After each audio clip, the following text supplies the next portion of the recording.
Sir అంటే almost ఇప్పుడున్న ఇండస్ట్రీలో హీరోలు ఎవరైతే ఉన్నారో వాళ్ళందరితో మీరు సినిమాలు చేశారు. సో, అంటే ఒక్కొక్కళ్ళ గురించి ఎవరెవరితో ఎంతవరకు చేశారు? వాళ్ళతో మీ యొక్క సాన్నిహిత్యం ఏంటి? ఎలా ఉంటారు ఏంటి అని?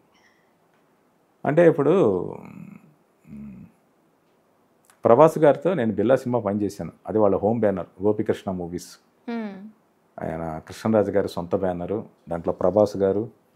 అంటే ఆ మూమెంట్స్ నేను మర్చిపోలేను. ప్రభాస్ గారితో అంటే ఆయన అప్పుడు ఇప్పుడు చాలా వార్మ్ పర్సన్ ఆయన. చాలా అందరినీ ప్రేమగా ఉంటాడు. చాలా జెంటిల్‌గా ఉంటారు ఆయన. హ్మ్. సో, ఫుడ్డు, రాయల్ ట్రీట్మెంటే కాదు. ఆయన వేరే హ్యూమన్‌గా కూడా చాలా సపోర్ట్ చేస్తూ ఉంటారు. హుహు. సో, అలా ప్రభాస్ గారితో 'బిల్లా' అప్పుడు చాలా మెమరబుల్ మూమెంట్స్ ఉన్నాయి. మళ్ళీ 'కన్నప్పలో' ఆయన రుద్ర క్యారెక్టర్ చేసినప్పుడు ఆయన కలిశాను. మళ్ళీ అప్పటి విషయాలు ఆయనతో నెమరేసుకున్నాను. ఓకే. అప్పుడు ఆయన ఇచ్చిన సపోర్ట్‌కి థాంక్స్ చెప్పుకున్నాను. హ్మ్. సో, అది ప్రభాస్ గారితో ఉన్న అనుబంధం. అంటే ఇంకొక విషయం చెప్తున్నా. 'బిల్లా' సినిమా అయిపోయిన తర్వాత కూడా ఆయన 'డార్లింగ్', 'మిస్టర్ పర్ఫెక్ట్' టైంలో కూడా ఆయన అబ్రాడ్ షూటింగ్ వెళ్ళినప్పుడు నేను ఫోన్ చేసి ఇమ్మీడియట్‌గా ఆయన రెస్పాండ్ అయ్యేవాళ్ళు. తిరిగి ఫోన్ చేసేవాళ్ళు లేదా మెసేజ్ రిప్లైలు ఇచ్చేవాళ్ళు. తర్వాత 'బాహుబలి' తర్వాత నేను ఆయన కాంటాక్ట్ చేయలే. అంటే ఒకటేంటంటే ఏ అవసరం లేకుండా కాంటాక్ట్ చేయకూడదు నా ఉద్దేశం. అంటే అవసరం అంటే నాకు అవసరం అని కాదు. ఇవ్ పర్టికులర్ మరి డిస్టర్బ్ అవి చేయకూడదు ఆ! అనే ఉద్దేశం. తర్వాత ఆయన నంబర్లు కూడా మారిపోయి ఉంటాయి. హ్మ్. తర్వాత మహేష్ బాబు గారిది అంటే కృష్ణ గారు అంటే నాకు చాలా ఇష్టం. సో, కృష్ణ గారి అభిమానిగా మహేష్ బాబు గారి సినిమాలకు నేను గోస్ట్ రైడర్‌గా పనిచేశాను. హ్మ్. నేను పనిచేసిన సినిమాలన్నీ కూడా ఆయన కెరీర్‌లో మెమరబుల్ మూవీస్.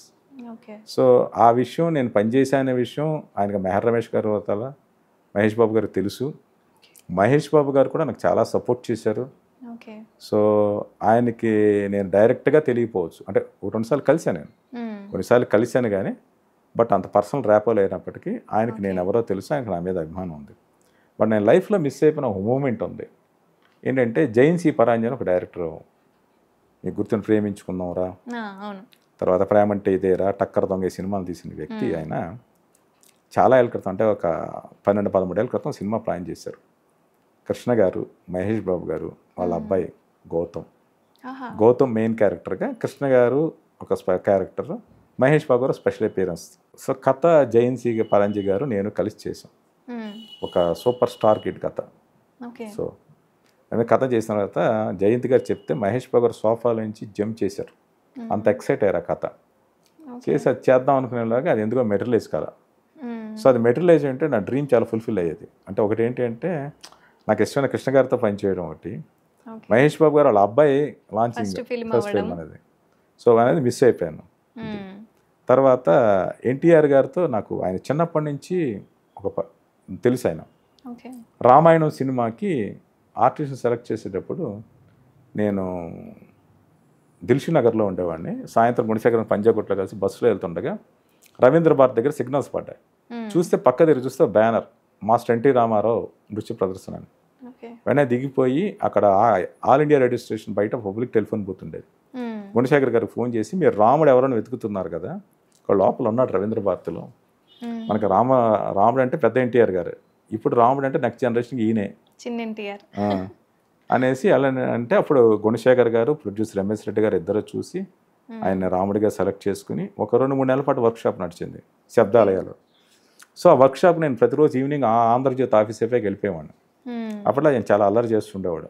ఇండైరెక్ట్‌గా జూనియర్ ఎన్టీఆర్ గారిని సెలెక్ట్ చేసింది అది మీరే. తప్పు. అంటే అమెరికా అనేది ఎప్పుడు అక్కడే ఉంటుంది. కొలంబస్ అనేవాడు అక్కడికి వెళ్ళాడు. ఓకే. అంత మాత్రాన కొలంబస్ అనేవాడు ఇంతవరకు లేని కొత్త గ్రహాన్ని కనుక్కున్నట్టు కాదు. ఓకే. ఉన్నదాన్ని బయటికి తీసుకొచ్చాడు. హ్మ్. ఒకవేళ నేను ఆ రోజు చెప్పకపోయినా ఆయన వేరే సినిమా ద్వారానో, ఇంకో ద్వారానో ఆయన అంటే డెఫినెట్‌గా రామాయణం ఇంతకు మించిన విషయానికి వస్తే ఈ రేంజ్‌కి వెళ్తాడు ఆయన. అవును. ఎందుకంటే ఆయన టాలెంటు, ఆయన పూర్వజన్మ సుకృతం, హ్మ్. ఆయన లెగసీ అది. అది మన గొప్పతనం అనుకోవడం మన పొరపాటు.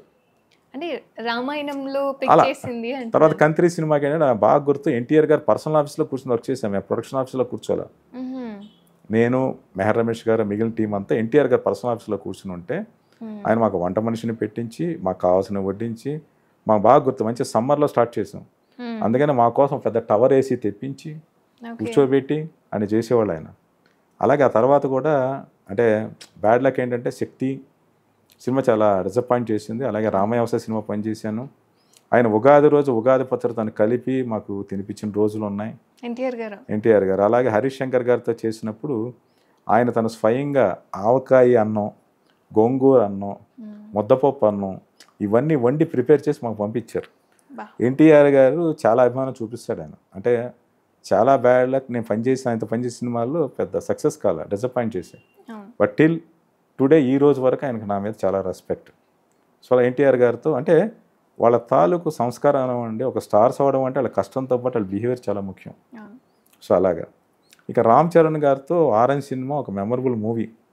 అద్భుతం. అది ఆయన ఇంటికి పిలిపించి నాకు ఆ సినిమా అప్పగించారు.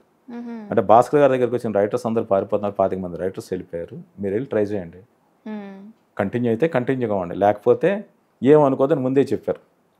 సో అలాగా రామ్ చరణ్ గారితో ఒక ట్రావెల్ జరిగింది. అలాగే అల్లు అర్జున్ గారు, అంటే అల్లు అర్జున్ గారితో నేను దేశముదర్ గోస్ట్ రైటర్గా కంట్రిబ్యూట్ చేశాను, వరు డైలాగ్ రైటర్ని, రుద్రం దేవికి రీసెర్చ్ అండ్ డైలాగ్స్.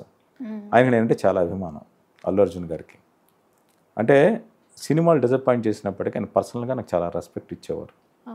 అంటే నేను వరుడు సినిమాలో రాసిన ఒక డైలాగ్ అంటే చాలా ఇష్టం. పుట్టడం మనకు తెలియదు, చావడం మనకు తెలియదు, కానీ తెలిసి చేసుకునే ఒకే ఒక్క వేడుక పెళ్ళి. ఈ మాటకి ఆయన చాలామందికి చెప్పారు. ఇంకా చెప్పాలంటే ఆరెంజ్లో అవకాశం రావడానికి ఇండైరెక్ట్గా ఇది కారణం. వరుడు ఈ డైలాగ్ బన్నీ గారు, అల్లు అర్జున్ గారు అందరికీ చెప్తుండేవాళ్ళు, తోట ప్రసాద్ అతను వచ్చాడు కొత్త రైటర్, అతను డైలాగ్ రాశాడు అని చెప్తుండేవాళ్ళు.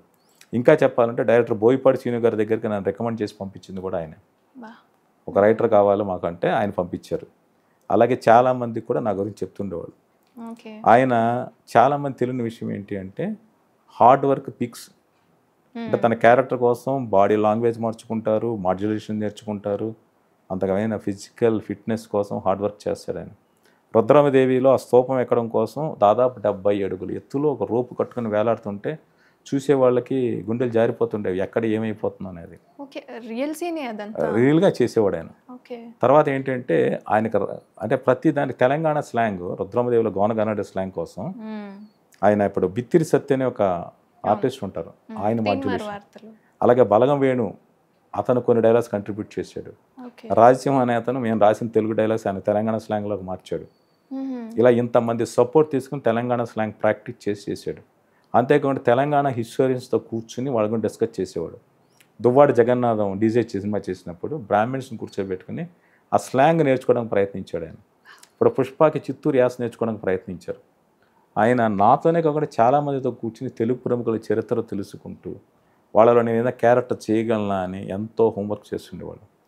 సో ఆయన హార్డ్ వర్క్ అది వేరే. సో వీళ్ళందరూ పనిచేసిన హీరోలందరితో నాకు ఒక్కొక్క మంచి బ్యూటిఫుల్ ఎక్స్పీరియన్స్ ఉన్నాయి. అలాగే రాణా దగ్గుపాటి గారు, రుద్రందేవి సినిమా అప్పుడు పరిచయం. ఆ తర్వాత ఆయన నా కథ ఒకటి కొని సినిమా తీద్దామని అనుకున్నారు.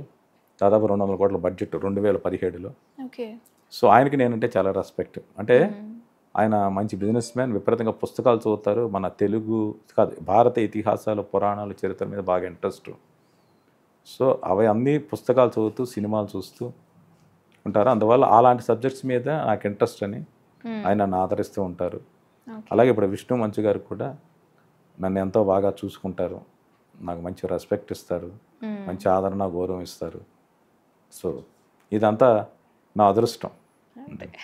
అంటే సార్ సాధారణంగా మీరు ఎంపిక చేసుకునే కథలు కావచ్చు, మీరు రాసే కథలు కావచ్చు, లైక్ ఇప్పుడు రుద్రమదేవి కానీ లైక్ శక్తి కానీ, అంటే డివోషనల్గా ఎక్కువగా రాయడానికి ఎక్కువగా ఇష్టపడుతూ ఉంటారా, లేకపోతే వచ్చే కాన్సెప్ట్స్ ఈ విధంగా ఉంటాయా? అంటే ఒకటి ఏంటంటే అమ్మా, రుద్రమదేవి హిస్టారికల్, శక్తి అనే దాంట్లో ఒక స్పిరిచువల్ ఎలిమెంట్ ఉంటుంది.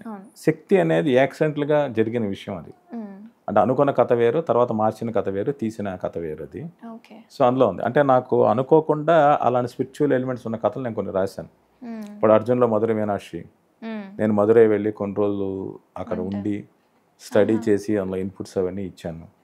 అలాగే పంచాయత్ అనే సినిమా కూడా గ్రామ దేవతల మీద లాంటి కథ. అలాగే శక్తి అనే అష్టాదశ శక్తి పీఠాలు కావచ్చు. అలాగే నేను కన్నడలో శివం అని ఒక సినిమా రాశాను ఉపేంద్ర గారితో. అది ఒక గుడి చుట్టూ తిరిగే కథ, ఒక బ్రాహ్మణ పూజారి చుట్టూ తిరిగే కథ.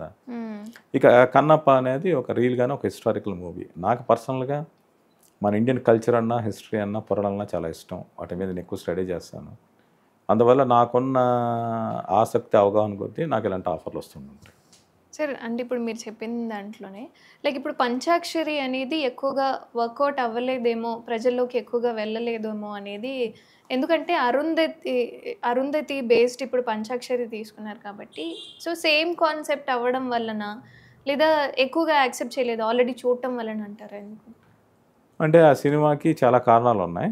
మ్మ్. అది నిర్మాత చంద్ర అని నా మేకప్ మ్యాన్ నాగార్జున గారికి, అనుష్క గారికి. ఆయనకి హెల్ప్ చేద్దాన్న ఉద్దేశంతో అనుష్క గారు డేట్స్ ఇచ్చారు, సముద్ర గారు డైరెక్టరు. మ్మ్. అది ఆ సినిమాకి నేను డైలాగ్స్ కథ అనే ఆయన వేరే ఆయన రాశారు, మధు విపత్తు అని ఆయన. ఓకే.